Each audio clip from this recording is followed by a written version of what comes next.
Feature Friday. The freshest. A first timer, which is always quite nice in the Filipino music industry. Yes. Her name is Ella May Saison.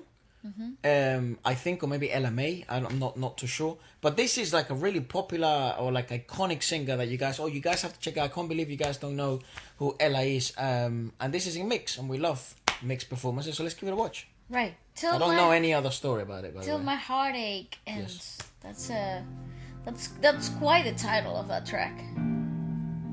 Two backing vocalists, guitarist, bassist, pianist, drums. She lives in the US now.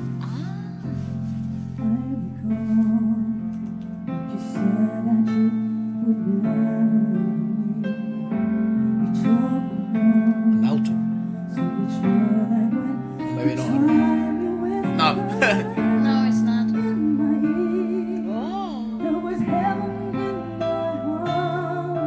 I've seen this song.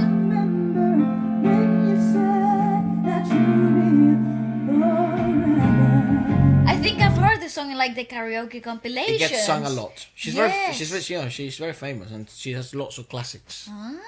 OPM Queen. I see. Yes, I yes. see.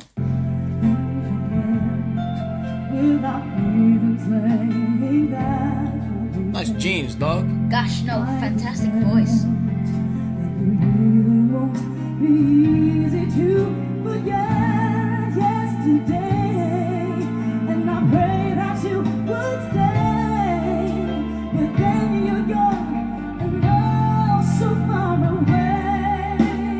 Well, there is an immense sense of maturity to her voice. Pull it back. I want to see that. Sure. So I can imagine that maybe if this was her first sort of hit or something like that, or maybe one of the most popular songs, she probably had had been involved in the music world for a fucking long time, because that is a sense of maturity that you only earn. Yeah, I don't think this is new to her whatsoever, especially not in this performance. There's a lot of like settling into this environment is unnaturally relaxed for her. There's also this really cool thing about her vocal texture that it's just sitting in between an alto and a mezzo. Right. It's just somewhere in between the two. Hence why it was you fooled. where you can really access both qualities really easily. Some of those people are just naturally blessed by God. They just find this really cool in betweens of things, and they exploit it. This is a really great example of that. So it would be interesting to see what her speaking voice is. Yeah, definitely. I think it would be Similar. I would think it would be similar. Lower, Yes, low. just no. I think it would be somewhere in that between alto and mezzo range. A bit lower than your Somebody who- average woman, though, I'd say. A little bit lower than your average woman, I would say. But then again, we could be totally fooled. True.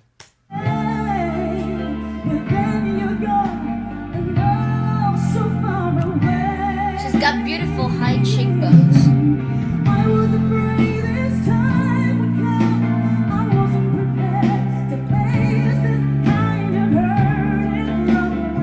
Yeah, I love this song, but I've heard it before, I think. Yeah, I'm telling you, it is. I think it gets sung a lot.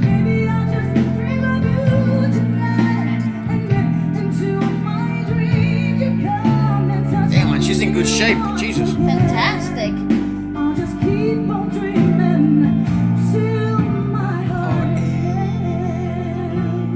That's absolutely fabulous.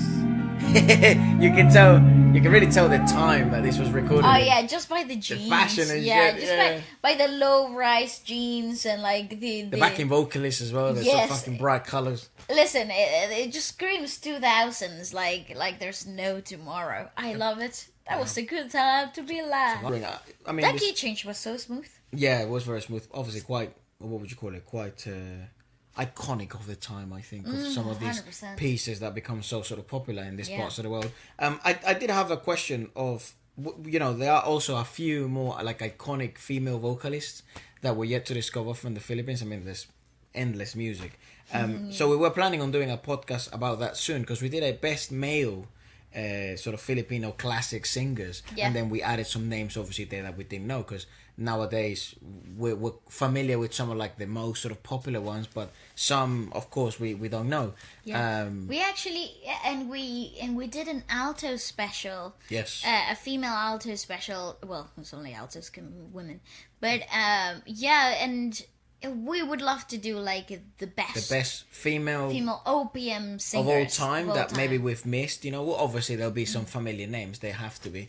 Yes. And we do have some sort of a freedom with that podcast because, you know, with mix and all this type of performances, we can kind of, you know, get a good catalog of like present and past and stuff like that. So somewhere in between. yeah, so maybe let us know in the comments if you like that idea. Obviously, it's all down to you as well, and perhaps what names that we haven't checked out on the channel would be a good addition to the podcast. Absolutely, I agree. I love what she's doing here. This is one of those songs that they need personality.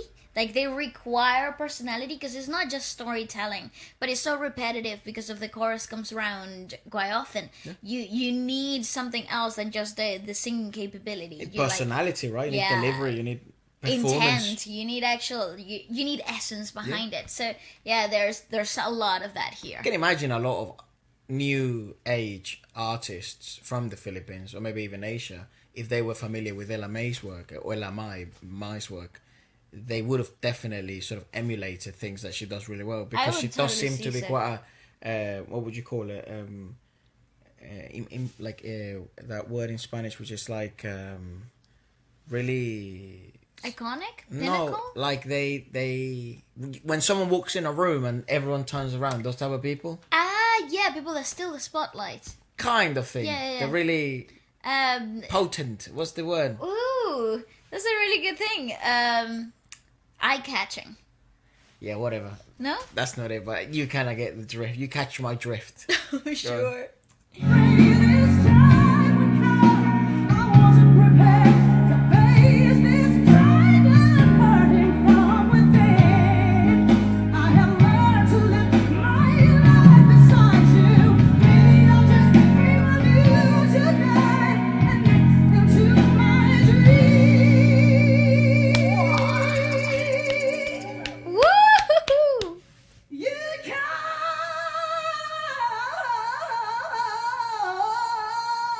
See what I mean? Woohoo! Keep on dreaming to my heartache.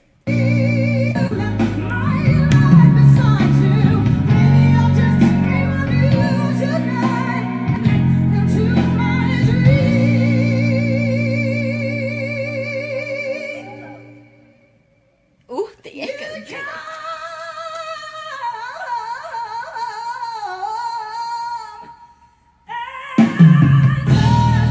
Oh, that's a fucking sick entrance. Keep on dreaming till my heartaches end. Keep on dreaming till my heartaches end. World class shit, dog. Wow! Ella. Well, wow. I want to know what else she performed there that day, because obviously she has the backing vocalist. So And I'd they imagine, didn't sing there, so yeah. So I'd imagine there's like another 2-piece, you know, it's like a 3-piece performance, and maybe I don't know, a few more songs. So let us know, perhaps, if you'd like to check that out. Wonderful! That's sick. insane. Yeah, I really like that arrangement. It's quite nice. It reminds me of that song, like. Somebody else's guy. Oh, yeah. Blah, blah, where basically the drummer has the decision to whenever you want, you can enter. Yeah, somebody else's guy by. Ooh, what's her name? I have no idea. Gosh. If you search up somebody else's guy on YouTube, you just. It is. I'll tell you exactly what it is. But on this one, as soon as she changes the singing phrase to the that's when he does the fill. Yeah, it's actually pretty awesome. It's Jocelyn Brown. That's who it is. That's right, Jocelyn Brown. Yeah, but as soon as well, not in somebody else's guy, but in this song, as soon as she does the dream part. Yeah.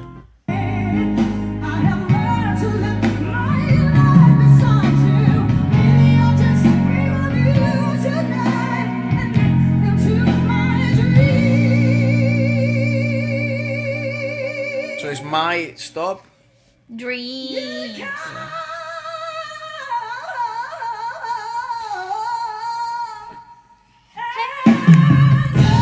That's sick. So she's calling it. Yeah, she's the boss. That's sick, and that sorts out every issue as well. That's sick. Yeah, it's awesome. That's a good idea. That's a freaking great arrangement. She gives you all the freedom and the comfort that, you know, it's basically impossible to fuck it up. Because you're in control. That's right. There's no count, there's no nothing. There's nothing. The cheat calls it. Yeah. You just wait. Yeah. Or whoever the drummer is. You know what I mean? That's right. That's sick. I like that a lot. That's awesome. Well, what a great arrangement. What a fantastic singer. Let us know more about her, most importantly. Yes. I do know that there was this thing, because I was curious about sort of what she sounded like speaking. Okay. And because that's sort of what people were saying. They're like, oh, her voice, it's like one of the most unique classics ones. And she did like a little piece in ABS. It was like a second. Okay. At ang nakakatuwa pa sa kwento ninyo, pareho kayo napunta sa Amerika. What brought you to the United States, Ella May? What brought me to the Ella May, United States? Siguro, nag-hibernate ng konti. You know. Which is good. We deserve You that. see, it's not bad. Yes. Pag-ibig ba? Hindi totoo yan. Oh, It's nga, natural. Yeah, it's not Ako it's not as high. It's not as high, but it's not as low as I thought. That's what I thought. It would be because I think she naturally resonates between a mezzo, soprano, and an alto. So it's somewhere in between the two, and that's where you would naturally find her voice to settle in, her larynx to settle in. But then again, we know that certain languages actually have a high impact on where the larynx naturally sit at. Maybe she spoke another language, then maybe in English she speaks a bit deeper. Who knows? Or maybe it goes higher because in American English a lot of twang gets in. Yeah, a lot of twang gets in, intertwined into the actual speaking voice. In British sort of accent? Tomorrow. It's further down. It doesn't Tomorrow. It doesn't have as much twang. It doesn't come through the high cheekbones so much. At least not so much in the frontal part here. Obviously, twangy. regional accents will change, and everybody will add their own different flair to the English You want language. to hear a mad accent? Listen to in case you not really familiar with like Britain or England. Actually, just England, because I mean, if you talk Britain, it's like fucking the Welsh accent is already mad. But like, just listen to like the Birmingham accent. It's called Brom. Or the Scouse accent, which is the Liverpool one. Bloody fat and happy lad. You're like, what the? But it's so I have charming. no idea what they're saying. But all of those accents are so sort of friendly, and you just want to listen to those people talk because it's so different. And they're charming. actually quite funny, naturally quite funny people. Yes, Irish accents also quite like that. I mean, that's British, like Britain overall. Yeah, well, the Irish accent's a bit like that, but it also depends what part of Ireland. Same with the rest of Britain itself, England. Well, Manchester has an accent on his own, and Liverpool obviously. But anyways, well, let us know what you guys thoughts about it, and if you like the idea about the podcast. Yeah, all right, bye.